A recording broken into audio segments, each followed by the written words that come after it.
गणदीपपञ्चरत्नम् अशेषकर्मसाक्षिणं महागणेशमीश्वरं सुरूपमादिसेवितं त्रिलोकसृष्टिकारणं गजासुरस्य वैरिणं परापवर्गसाधनं गुणेश्वरं गणञ्जयं नमाम्यहं गणाधिपं यशोवितानमक्षरं पतङ्गकान्तिमक्षयं सुसिद्धिदं सुरेश्वरं मनोहरं हृदि स्थितं मनोमयं महेश्वरं निधिप्रियं वरप्रदं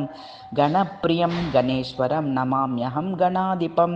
नतेश्वरं नदेश्वरं ऋतीश्वरं नृपेश्वरं तपस्विनं घटोदरं दयान्वितं सुधीश्वरं बृहद्भुजं बलप्रदं समस्तपापनाशनं गजाननं गुणप्रभुं नमाम्यहं गणाधिपम् उमासुतं दिगम्बरं निरामयं जगन्मयं निरङ्कुशं वशीकरं पवित्ररूपमादिमं प्रमोददं महोत्कटं विनायकं कमीश्वरं गुणाकृतिं च निर्गुणं नमाम्यहं गणाधिपं रसप्रियं लयस्थितं शरण्यमग्र्यमुत्तमं पराभिचारनाशकं सदाशिवस्वरूपिणं श्रुतिस्मृतिप्रवर्तकं सहस्रनामसंस्तुतं गजोत्तमं नराश्रयं नमाम्यहं गणाधिपं गणेशपञ्चचामरीं स्तुति सदा